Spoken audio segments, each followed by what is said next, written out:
All right, greetings. Welcome back to Blackbird News,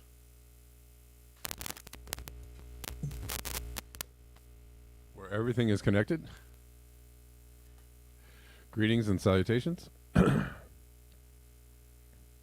thanks for hanging out, guys. Thanks for being here. Yeah, I read a comment that gave me pause. Grateful Dan says, this is truly the End Times news channel. I guess so. I don't know. It sounds sounds pretty bleak when you put it like that. The End Times news channel, and good name for a channel, I guess. What is the shirt supposed to mean, Max? This is defeat the mandates coast to coast. It was a big gathering. Was it last year or the year before? I think maybe 2 years ago, when they were trying to enforce vaccine mandates on people, and people were rejecting it, and so there was a big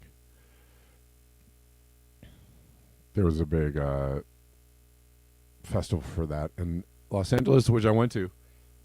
Excuse me, golly.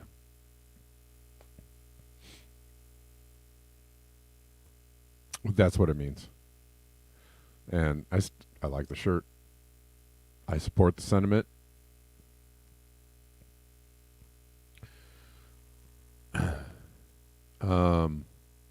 Anyways, good to see you all. We're live on Callin, Rockfin, and on YouTube. Rockfin people, how are you?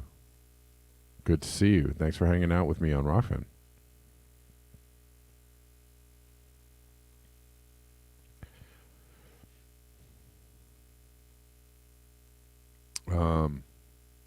All right. Well, let's get into it, because there's a lot to get into. This is a very interesting article from Rowan Atkinson. You guys know Mr. Bean?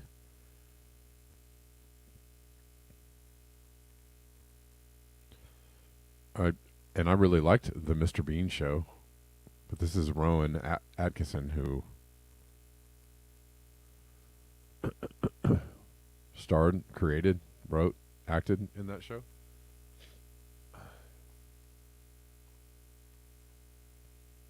He says, I love electric vehicles and was an early adopter, but increasingly I feel duped. This is it's an interesting article for this guy to be writing. Somewhat poking a hole in the whole, if we only buy some electric cars and change our stoves out, everything will be great. I think he's understanding that maybe degrowth is the way. Oh, Blackadder as well. Yes, you're right. Thanks for reminding me. Sadly, keeping your old petrol car may be better than buying an EV. There are sound environmental reasons not to jump just yet. He's right. Keeping your old petrol car and trying to keep it running for as long as possible is probably better for the environment than buying a new car. He's right.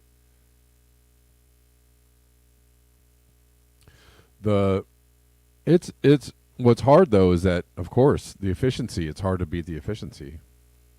Like, I have a hybrid, and I will keep my hybrid going for as long as I possibly can.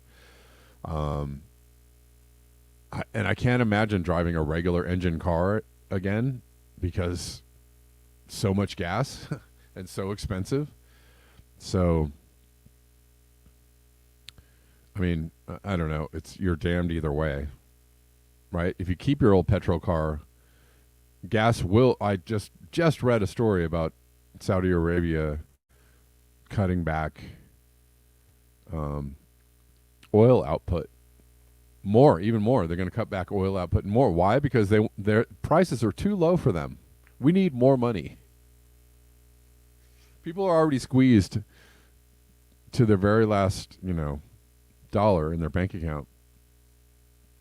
They're like, nah, I mean, we don't like where the prices are at, so we're going to cut output. So, if you keep your old... But what he's saying is true. Scientifically it's sound. He's saying, and I'll go all the way to the end of the article, basically he's saying it might be better to keep your old petrol car and drive as little as possible. I would support that. Keep the car you got and drive as little as possible if you can. If you can. It's hard for people, I know. It is hard for people, I know, especially if you depend on your car for your living. Then you're kind of stuck. Well, I can't not drive all the time. I'm driving all the time. I can't keep this old gas guzzler. It's costing me too much money to keep going. And then the repairs and blah, blah, blah, right? You get stuck in that loop. Well, dang it. I might as well get a new car that'll be more reliable and be cheaper on gas. And there you go. That's how it happens.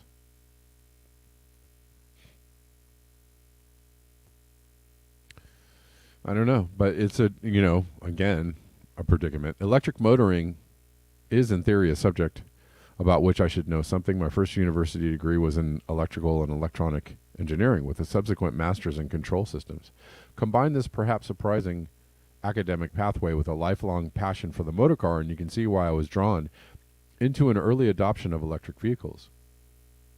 I bought my first electric hybrid 18 years ago and my first pure electric car 9 years ago, and notwithstanding our poor electric charging infrastructure, have enjoyed my time with both very much.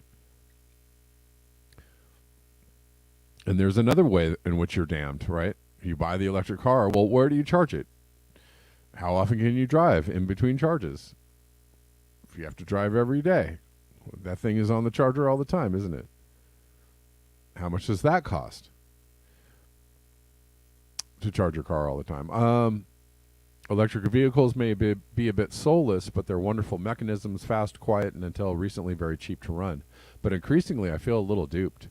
When you start to drill into the facts, electric motoring doesn't seem to be quite the environmental panacea it is claimed to be. As you may know, the government has proposed a ban on the sale of new petrol and diesel cars from 2030. The problem with the initiative is that it seems to be based on conclusions drawn from only one part of a car's operating life. What comes out of the exhaust pipe? Electric cars, of course, have zero exhaust emissions, which is a welcome development, particularly in the respect of the air quality in city centers. But if you zoom out a bit and look at a bigger picture that includes the car's manufacturer, the situation is very different. In advance of the COP26 climate conference in Glasgow in 2021, Volvo released figures claiming that greenhouse gas emissions during production of an electric car are 70% higher than when manufacturing a petrol one. How so? The problem lies with the lithium-ion batteries fitted currently to nearly all electric vehicles. They're absurdly heavy, many rare earth metals, and huge amounts of energy are required to make them. And they only last about 10 years. It seems a perverse choice of hardware with which to lead the automobile's fight against the climate crisis. That sentence is absurd. The automobile's fight against the climate crisis isn't absurd. The fight against the climate crisis should involve fighting automobiles, right, as in getting rid of them. But here we are. Unsurprisingly, a lot of effort is going into finding something better. New so-called solid-state batteries are being developed that should charge more quickly and could be about a third of the weight of the current ones, but they are years away from being on sale, by which time, of course, we will have made millions of overweight electric cars with rapidly obsolescing batteries. Hydrogen is emerging as an interesting alternative fuel, even though we are slow in developing a truly green way of manufacturing it. It can be used in one of two ways. It can power a hydrogen fuel cell, essentially a kind of battery. The car manufacturer Toyota has poured a lot of money into the development of these. Such a system weighs half an equivalent lithium-ion battery, and a car can be refueled with hydrogen at a filling station as fast as with petrol. If the lithium-ion battery is an imperfect device for electric cars, it's a complete non-starter for trucks because of its weight. For such vehicles, hydrogen can be injected directly into a new kind of piston engine. JCB, the company that makes yellow diggers, has made huge strides with hydrogen engines and puts them into production in the next couple of years. If hydrogen wins the race to power trucks, and as a result every filling station stocks it, it could be a popular and accessible choice for cars. But let's zoom out even further and consider the whole life cycle of an automobile. Excuse me. Uh, the biggest problem we need to address in society's relationship with the car is the fast fashion sales culture that has been the commercial template of the car industry for decades. Currently, on average, we keep our new cars for only 3 years before selling them on, driven mainly by the ubiquitous 3-year leasing model. This seems an outrageously profligate use of the world's natural resources when you consider what great condition a 3-year-old car is in. When I was a child, any car that was 5 years old was a bucket of rust and halfway through the gate of the scrapyard. Not any longer. You can now make a car for £15,000 that, with tender loving care, will last for 30 years. It's sobering to think that if the first owners of new cars just kept them for 5 years on average instead of the current 3, the car production and the CO2 emissions associated with that would be vastly reduced. Yet, we'd be enjoying the same mobility, just driving slightly older cars.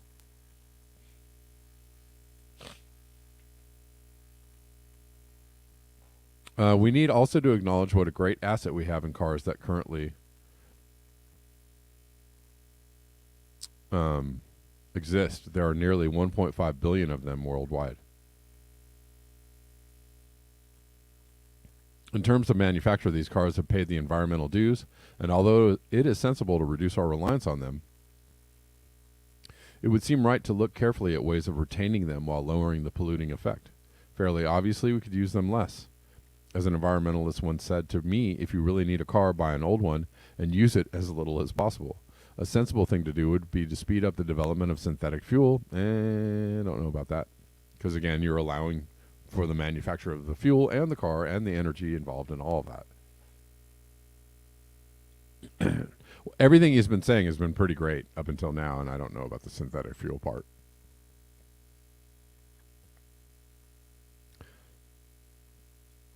It's a product based on two simple notions. One, the environmental problem with petrol engine is the petrol, not the engine. I'm going to have to say no to that one. And two, there's nothing in a barrel of oil that can't be replicated by other means. Formula One is going to use synthetic fuel from 2026. There are many interpretations of the idea, but the German car company Porsche is developing a fuel in Chile using wind to power a process whose main ingredients are water and carbon dioxide. With more development, it should be usable in all petrol engines, rendering their use virtually CO2 neutral. Okay. Increasingly, I'm feeling that our honeymoon with electric cars is coming to an end, and that's no bad thing. We're realizing that a wider array of options need to be explored if we're going to properly address the very serious environmental problems that our use of the motor car has created. We should keep developing hydrogen as well as synthetic fuels to save the scrapping of older cars, which still have so much to give, while simultaneously promoting a quite different business model for the car industry in which we keep our new vehicles for longer, acknowledging their amazing but overlooked longevity. Friends with an environmental conscience often ask me as a car person whether they should buy an electric car. I tend to say if their car is an old diesel and they do a lot of city center motoring, they should consider a change. But otherwise, hold fire for now. Electric propulsion will be of real global environmental benefit one day, but that day has yet to dawn. Okay. Right. Well, there's a few problems with that.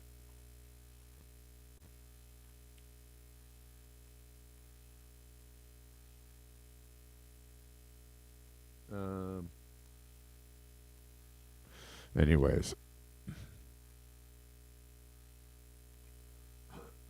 Excuse me. Sorry. I don't know why suddenly I'm super congested right when I start the show.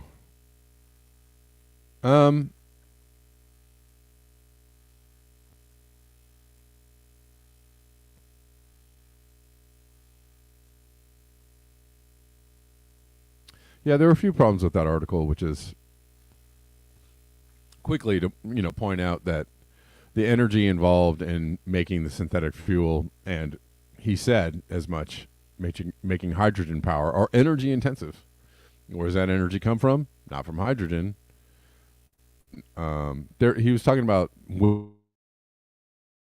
are being used to make the synthetic fuel. Okay, okay. Where's the wind power come from? Not wind, right? You can keep. It's kind of like just backing up the source of the energy. You know, well, you made an electric car, which is 70% more emission heavy than a regular car. Well, where do those emissions? Where do those emissions come from, or where did that electric car come from? Well, it came from the use of fossil fuels and all their parts and in the shipping to get the car to you, and where and all the materials and all the mining and all that stuff involves energy. So when you make a wind turbine to power your synthetic fuel production, that wind turbine wasn't made with wind, it was made with oil.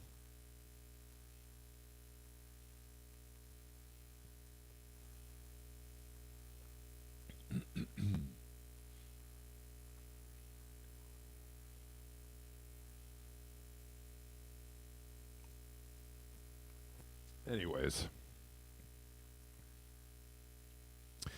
and at the very heart of everything here is the thing about scale. All these are wonderful, beautiful ideas. Seriously, like it's solar power is awesome. Electric cars could be awesome. All these things might be super awesome if it wasn't being done at the scale that it's being done. The scale is the problem. The scale is the problem.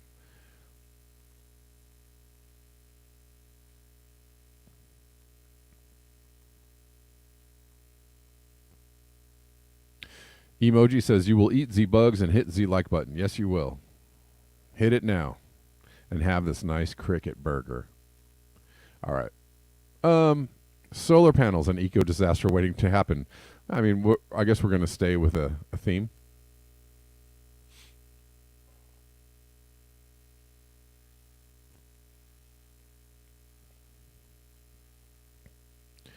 We got to this scale of, yes, right, Lone Wanderer.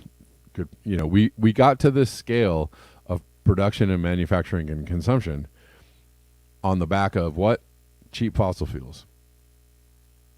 We got here from fossil fuels. There's no way back down the fossil fuel ladder without lowering our current the scale at which we're doing everything. And scale involves a lot of things.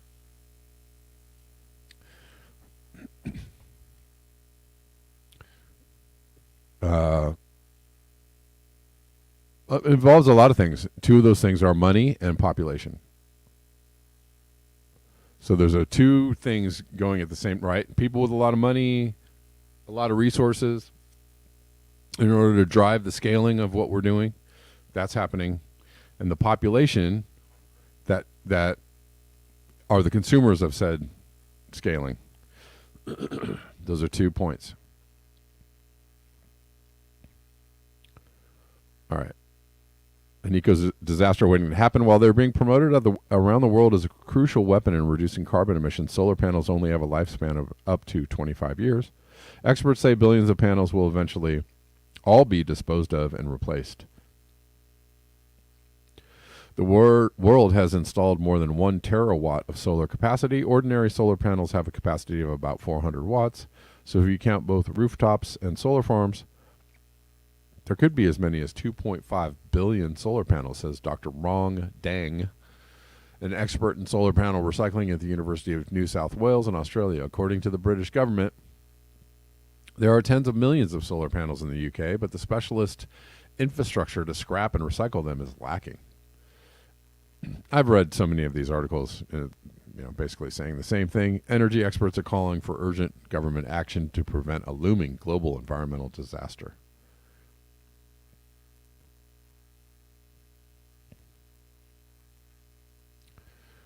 And more on the subject. On the emerging copper shortfall, mainstream media notices. We need copper. We need copper for this new world.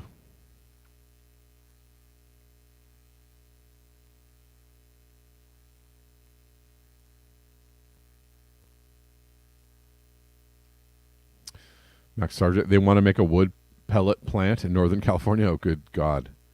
I mean, we're going to burn everything, right? At the end. Right. So I think I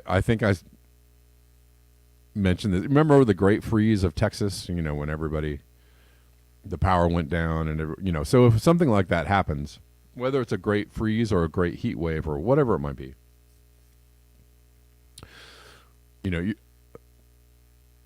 millions of people in a city or in a population zone are constantly being fed, the necessities of life, right? Food and energy and all that, right? In order to keep them safely and comfortably tucked in the city. And when those things fail, the food being trucked in and the energy being shipped in and the, waste being shipped out and, all this stuff. When that fails, all those millions of people, what are they going to do? Where are they going to get their resources from? Not in the, once they've devoured everything in the city, they're going to spread out and chop down every single tree in sight or eat every animal in sight. That's how that's going to happen. But like wood pellet burning is like an industrial version of that. So at the end, when there's no access to fossil fuels or they're just so ridiculously expensive you can't use them, we'll just start burning down, we'll just start chopping down trees because we need the energy and humans need it, God damn it. We need to keep our AC running and our heaters going and everything going. And, whatever works is whatever we're going to, whatever works.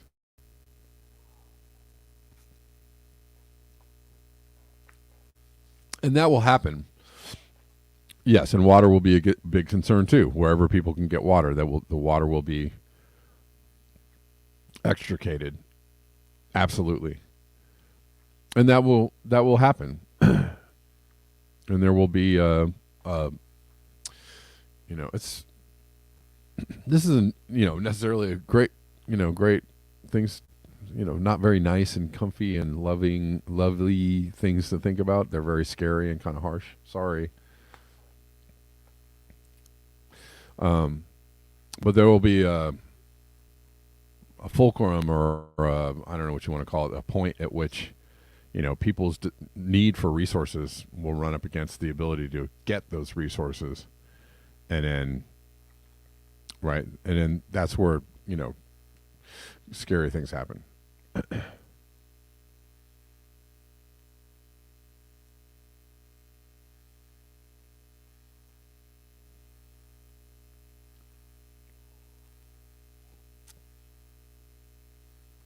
Anyways, copper. We're talking about copper.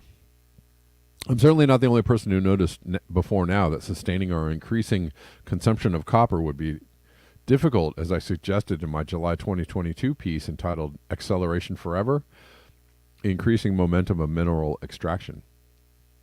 But the mainstream media now seems to be catching up with the story. The boom in demand for copper for electronic devices, electric vehicles, and energy infrastructure is likely to lead to shortages in the next decade.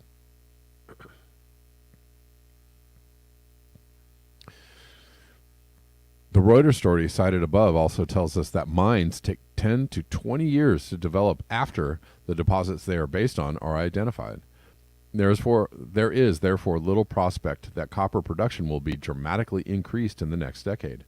I'm assuming that there are going to be no crash government subsidized programs and waiving of environmental and permitting regulations, but even if such programs and waivers emerge, and they will, I'm not sure they will have much effect in the next decade or so. Copper isn't the only critical metal of which we may not have enough. The European Commission noted in 2020 white paper the growing list of critical minerals, the supply of which may not be adequate.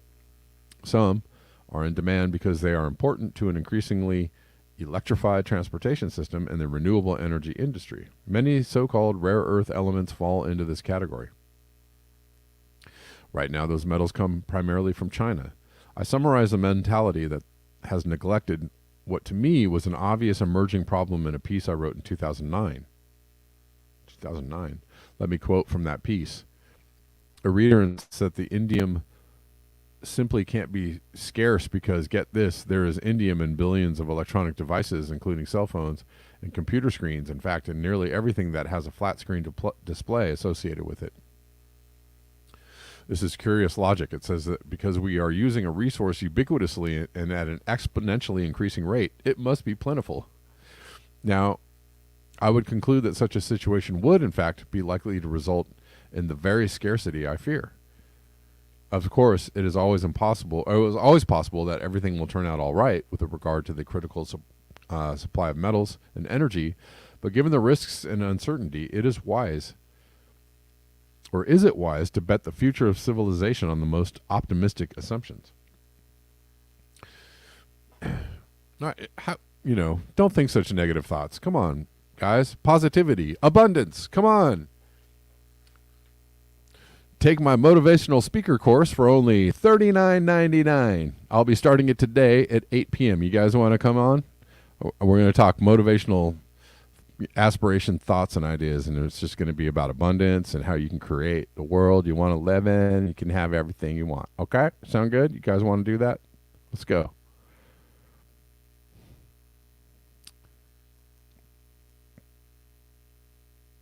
I realized later that what this computer professional actually meant was that the corporate and government planners charged with thinking about resource supply issues couldn't possibly have made a colossal blunder which would lead to a catastrophic shortage of key metals in the electronics industry.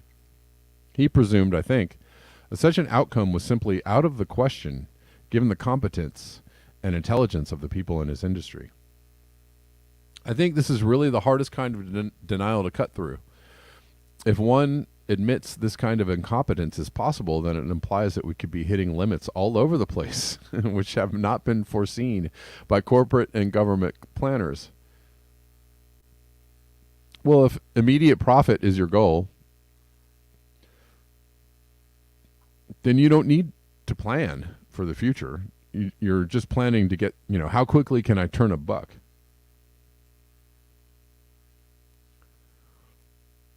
How quickly can I turn a buck?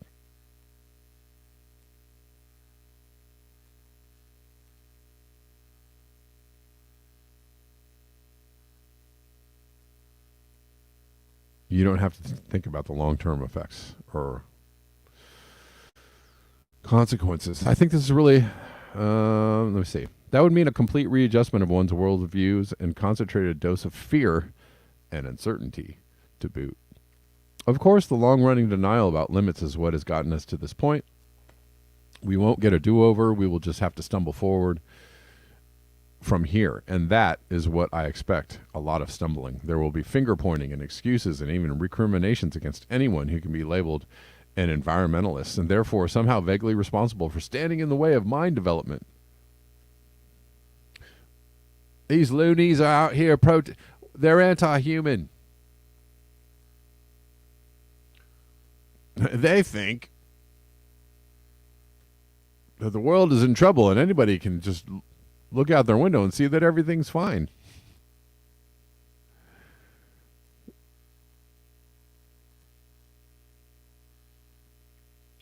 Therefore, somehow vaguely responsible for standing in the way of mind development, but there will be almost no talk of egregiously bad planning and wildly optimistic cornucopian assumptions.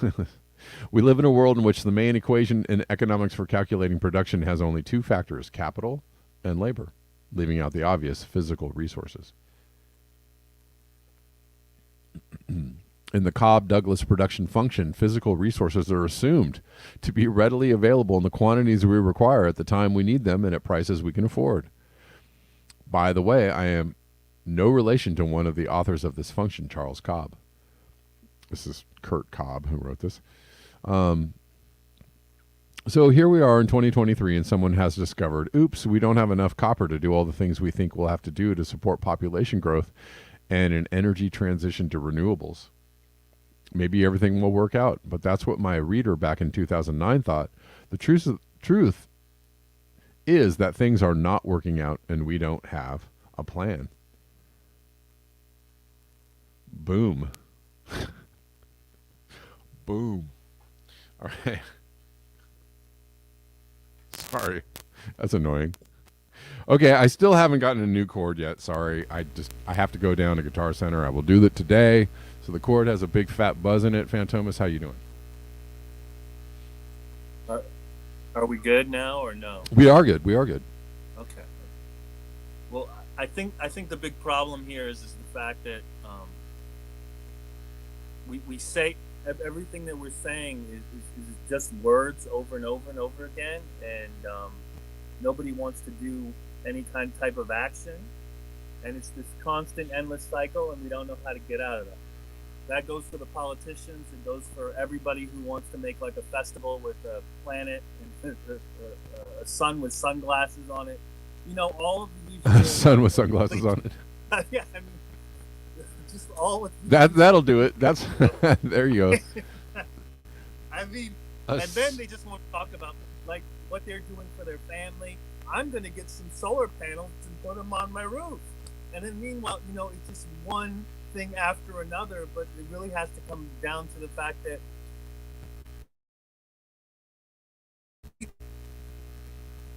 like a concrete plan that's laid out, Right. really regimented in what we're going to be doing for the year after this, the year after that. Otherwise, you know, it's just going to get worse and worse for people who are not, who don't have mansions in this country. Yes. Yeah. Long term, we're not really super. I mean, some people are good at long term planning, or better than others. But those, you know, we're not good as a whole, as a civilization at like super long term planning. It doesn't even seem like our government is involved in long term planning either. Right? I mean, doesn't it seem like we move from one crisis to the next? You know, the debt ceiling stuff and the economic. You know, there's no, you know, you never hear like China does things like 5-year plans. You know, which isn't that long really in the scheme of things. But like, do you ever hear the U.S. government saying it's the plans are about as short as a political as a election cycle. My plan for the next 4 years is whatever, but it's, you know, and then they're like 2 years in, how's the plan going? It's going terrible, right? Like that's about as far forward as we could think. Well, what's interesting, it's revealing the people that we look up to, or that we once looked up to in the case of so many. We can see what they're interested in because we're so interconnected in this world now from a day-to-day basis, not even that only, probably like an hourly basis, minute to minute by basis, if you really look at social media really closely. Oh yeah. And we can see that, and we understand fully like what people are interested in terms of what they want to pursue. And then you look at all of the issues in the world that come last, that should be right at the top of the list, and they never are. Right.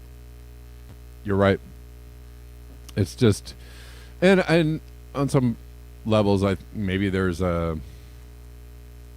maybe that's by design, right? You know, maybe it's beneficial for people to be confused and not have long-term goals and not know what's going to be happening a few years from now, and you know. Like for example, I was watching this interview with Brian Johnson, who got paid $800 million for selling Venmo, I guess. Okay. Yeah, but his obsession recently is to be younger every year. So he's spending $2 million a year to get younger. And he's taking like over 100 pills every day. Oh, God, that can't be good for you, right? I know. I was watching a video. It's like, so you're taking 100 pills every day, and now he's instilling this in his kid to do this at an early age, and he's thinking about taking his kid's blood and using that to make him go get younger. I just read an article. Like a week ago. It wasn't the same guy. I don't think it was someone else. A tech guy that is literally getting blood transfusions from his son to stay younger. Like they're doing it. They're all doing it. And you kind of see it everywhere. I was just watching some thing about the guy who invented what is it called, PX90 or the workout thing. And this guy is on stage. He's like, "Screw aging," and everybody's like, "Yeah." I'm like, okay. I mean, I think you should do things. I think you should do things to keep yourself healthy for as long as possible, right? Like I support that. I support like not not hurting yourself for the long term, right? Like eating healthy and getting sleep and exercising and all those things and getting being outdoors and like I think that people should take care of themselves and be healthy. But the idea that you're not going to age is actually a toxic idea. It's a toxic idea. It's creating this mentality that like we'll never get old and we're never going to die. Like you got like do the best that you can, but there's going to be a time when you're going to get older and it's okay. That's what happens. People age, I mean, shouldn't he be uploading his brain to right? Isn't he to a floppy disk? Yeah, I mean that's what you should be doing. Come on, man, get it together. I'm on 389 floppy disks. So I've only got 3,000 more to go, and I'll have my brain fully uploaded. Yeah, like an episode of Futurama. No, but before I go, I wanted to ask your opinion on what you think of I don't know if you've been hearing about the Weeknd's new show tonight on the music industry, The Idol, and how a lot of people are just outraged over it. I just wanted to. Oh, I don't know. I have no idea what happened. So I mean, apparently the show's really, really like over the line in terms of shocking because of I guess the truth that they have or the sensationalism that they put in the music and entertainment industry that they haven't put in shows before, and I guess it grossed out an audience at Sundance and a lot of these film festivals. What did they put? What did they put in there? Do you know? I think it has something to do with the fact that part of the plot line is something to do with like there's like this crazy ass doctor, like think of like Michael Jackson's doctor or something, with drugs and just making the superstar worse day by day health wise. I don't know. Oh, okay. It's obviously some kind of craziness, but apparently that's your that's your moment of pop culture, Kev. It's going to be happening tonight. Talking about The Idol, that's the reason why, because it's not American Idol. It has to do with the show that the Weeknd is in and has a deal with, I guess, HBO. Okay. I don't know. I'll try and check it out. Well, no, right. I don't think you should check it out. Just like read the reviews after. Or something like that. Yeah, I'll check it out on the rerun. All right, Kev. I'll catch you on the next one. All right. Thanks. All right, later. All right. Cool. Thanks for calling in, Phantomas. All right. Got to do it. The inevitable. The show does take some energy and time and all that to bring to you every day. So these are the best ways, most directest and favoritist and best ways to support the show. PayPal.me at Kevin Sandbloom, Venmo at Kevin Sandbloom, Cash App, Red Llama Music, BuyMeACoffee.com at Blackberry News. All these links are in the description box of all of the channels, platforms that I'm on. You can follow me at Blackberry News, the #1 on Twitter. If you would, and if you would, just, like up all them videos and, if you're watching, give me a thumbs up and all that kind of good stuff. Give me a virtual high five. All right.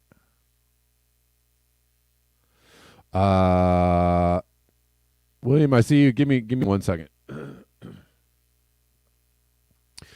I don't know. I thought this article was maybe informative and also I kind of funny. 5 things you should do now to prepare for a heat wave. All right. I mean, I think people should prepare for heat waves. I think that's a good idea. Insulate your windows and doors. Sure. I think that's a good idea. Keep the air cool. Yes. How are you going to keep it cool? They're talking about if you don't have central air conditioning, put a window unit in one of your rooms. If that's, one of the ways to do it, I don't know. I think AC is great. I also think opening your windows is great too. Like in a lot of places, it's really not that hot. I'm not talking about the South. I'm not talking about the South in the summer. I'm not talking about Florida in August. But in a lot of places, it's really not that hot. Like Los Angeles is one of those places I see people driving around in their cars with the windows up and the AC on. I'm like, it is a beautiful. It's like 78 degrees. It's not even that hot outside, folks. You have a thing called, the thing that rolls the window down. You can just push the button and roll the window down, or do it like this or whatever. You can also do that in your house. So I suggest. Right? There are very logical, kind of old-timey ways to keep your house cool without AC, which is like open your windows at night, cool your house off, close the windows, cover the windows up in the morning, and keep that cool air inside for as long as possible. And what did they do in the South in the past before they had AC? Well, they had lots of ways. I talked about it several times, but they had windows at the top of the rooms that you could open that would outdraft the heat from the house. There's just a lot of ways to do it without AC. AC should be the very, very, very last resort. Shouldn't be the first, like, oh, it's a little bit tiny warm in here, I can feel. That should be not how you live. But anyways, don't let me tell you what to do, okay? Don't let me do it. Keep the air cool, blah, blah, blah. Insulate your attic, okay? I mean, I think insulation is also probably key in keeping things from getting too hot or too cold all of a sudden. Find your local cooling station, I guess, if you're really having a hard time. Go find a place where a bunch of people are sitting in some air conditioning. And I don't know about that, but sure. So this is a very AC heavy article. And they missed the chance to tell people, there are ways to cool yourself off with water, right? Just people do this all the time. They wet towels, right? Put a wet towel on your face, or wear it around your neck, or whatever. You can do that. There's even like a super low tech thing where you put a wet towel in front of a fan, like a blowing fan, and it actually cools off. You can do that, right? That's very like low tech, lower energy. A fan still uses energy. There are fans. Did we talk about fans? That also keep things cool. I don't know. There's a lot of ways to do it before you get to the AC part. And I also suggest, if you're super duper an AC person, I suggest that you turn your AC off and try to build your tolerance to the heat a little more, because if you're one of those people that like falls apart if you don't have AC on and suddenly the power goes out, you're going to be in a world of hurt when it actually does go out, or if things get really bad and you have to like possibly survive for a couple days without AC or without power. Like, I suggest that you get yourself acclimated to a situation like that, so you're not like, oh my God, what am I going to do? And you freak out and your body freaks out, and then you end up making the situation even worse because you have no resilience whatsoever. So build up your resilience to the heat is also another thing.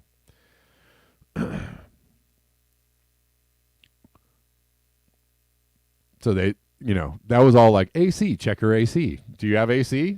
If you don't have AC, well, then I guess you're screwed. Go to a cooling center. Like it was just kind of a ridiculous article. So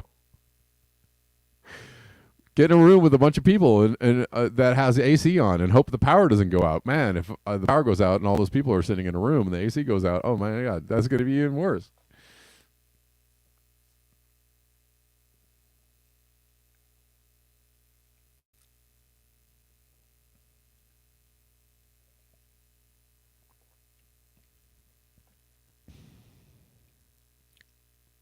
All right. William. Hold on, sir. All right. William, how you doing? Oh, hold on. Yeah, I can hear you. I can hear you. Good. Well, this dovetails exactly what you were saying. Something, I used to live in an RV full time. Did you? And we had that roll-out awning that you could pull out, Oh, wait. and that provided a lot of shade The rollout that we awning, could yeah, sit under. yeah, And they have them you could bolt to your house. It's really the same thing, same unit. You know what I mean? You know what I'm talking about, right? And uh, so that's an option too. Also, we talked about net-free vent area, like where I live right now, right? It's an old raised cape in the 60s. No soffit venting, inadequate gable end venting, and the guy has solar panels on the roof, right? So Wow. I said and I'm like, Ed, you know, what happens there is I'm on the second floor. It heats up. The attic space heats up. And of course, even when it starts to cool off a little at night, the hot air from the attic drops down where? Into the bedroom space where I am. So I said, Ed, if you do like a cost benefit analysis, you hire a handyman because he's not a handy guy to cut in any soffit vents or gable end vents or a roof like turbine vent on the roof. So when the wind blows a little, it ends up circulating, or even a solar powered vent on the roof. You know what I mean? yeah. And it's going to make what happens there, Kev, is it gets hot at night. Now I'm housebound. I'm not able to get around and do anything like I used to be able to. So it gets hot at night, and then the hot air drops down into the room from the attic, and all I'm doing is trying to pump cold air in, and you can't displace it really. No. There's a lot more volume up there. It's just, and the other thing, like, okay, I try and reason with him, but I don't own the place, so it is what it is. Yeah. But you mentioned putting a cold rag in front of the fan. Well, there's something called a swamp cooler, which Yes. works the same way. Yes. Right? You want to talk about that? No, I mean, I know what they are, and they also work as well. Yeah. For those who don't know, folks, it basically uses a medium that you mist is sprayed onto, and then a fan. That's what Right. it is, basically. Yeah. And if it's not humid, it works well. If you live in a place that's really humid, you don't get the evap cooling, so it's not really going to help. It works on evaporative cooling. Right. So they're much cheaper to run than an air conditioner, of course. Right. And Misters are also great. Misters are very popular out here during the summer. We'll have misters on. Restaurants or places will have misters like kind of out in front of their establishments, so people can go out and like stand under the mister and get cooled off. Mm-hmm. That's cool. Have you ever? I've never done this. I don't have my own place anymore. Got divorced, lost what I had. But I was wanting to do like a sort of a trellis type thing. We had a deck, and I want to do this trellis thing where I can grow some vines or something that can grow up in there and provide shade. Yes, and cooling. that's the other thing that I wanted to mention that I didn't, which is shade, right? Mm-hmm. You were talking about awnings. There are, if you can grow foliage, Yes. trees, obviously trees take a long time to grow, but you can grow bamboo, you can grow sugar cane grows nice and tall, big, fat, tall, you can grow like a hedgerow of all kinds of different things that will you can put in front of your house or in front of certain walls that get hot, right? Yeah. Yeah, for sure. Yeah, definitely. And conversely, where I live, okay, we have HVAC systems, so it's basically hot air that blows through the registers, the vents on the floor, and they're frozen open. They're so old, I can't close them. Okay. Oh wow, yeah. So, yeah, and I'm a big guy, and I like the room cool because I got a lot of, like a polar bear, I got a lot of natural insulation, and he likes the place hot because he's from Haiti, he and his wife, and they don't have, so they probably have even different. People say the blood's a little different. I don't know if that's true, but I tolerate the cold really well. He doesn't at all, Yeah. So he's always got the heat on, blasting, and here I am always trying to. I'll literally cover the vents with boxes, but then when I go in the restroom, I can't bring a box in there. You know what I mean? So, Right. and they're frozen open. And I mean, these are simple things. What I'm trying to say is people don't realize he replaced his furnace, but the guy who was here didn't say to him, "Hey, replace these vents because they're just a couple screws that tie them at the. They're cheap. Right. You know what I'm talking about, right? And I'm scratching my head. They're going, okay, the cost. Like I always try and think of cost benefit. The amount of cash layout for that is nominal. We'll pay back in such a short time. It's just like a no, Right. you know, and yet it doesn't happen. And I know this isn't the only place that it's like that. And I don't mean to be critical, but some people don't. Some people think short term, like what it's going to cost me up front, and I don't want to spend that extra money. Sure, But obviously, right. it costs them more in the long run. Right, right. And there's all kinds of different fallout. Hey man, thanks for calling in. I gotta Sure. I'll wrap up the show, but yeah, all really good ideas. Thanks, Scott. Yeah, thank you, sir. And also really good ideas in the chat as well. People are talking about all kinds of different ideas to stay cool. Cactuses. Max Sarjay says cactuses. A lot of people talking about insulation. Make sure you insulate. And I agree. I'm actually thinking very seriously about maybe trying to insulate my studio. Has no insulation, so maybe starting the insulation process on my studio this summer, because it inevitably gets super hot. Okay, last story I wanted to cover today. Peter Dine sent me this, and I'm assuming this is. I can't really read it though because there's a. Let's see if I can find another version of this. I can't read it because there's a paywall. Damn paywalls. So let's see if we can find another version of this. City in Sierra Leone covers buildings in mirrors. So I believe this is part of what the. Oh no, that's not going to work. The Mirror Project is Peter Dines works with the Mirror Project. Come on. Oh, dang it. All right. That is just annoying. Sorry, I'm just trying to find a version that's not paywalled. Because I can't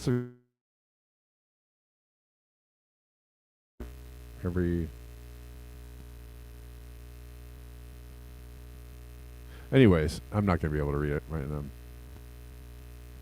Don't have too much time to play with this. Can't subscribe to every publication, and I don't know how anybody would be able to do that. People in Freetown, Sierra Leone are increasingly exposed to extreme heat due to climate change and the urban heat island effect. But covering homes in reflective film significantly cut indoor temperatures. So this is another way to keep cool, right? A lot of people do the tinfoil thing.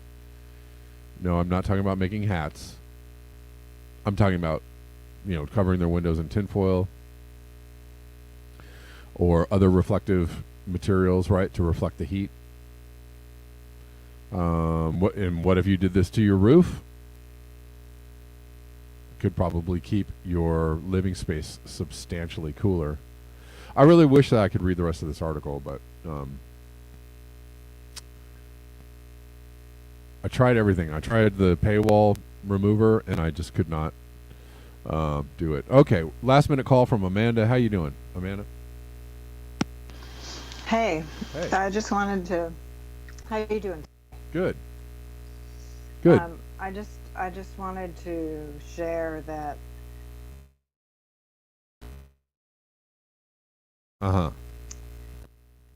But super duper white paint. I think that's the technical term for it.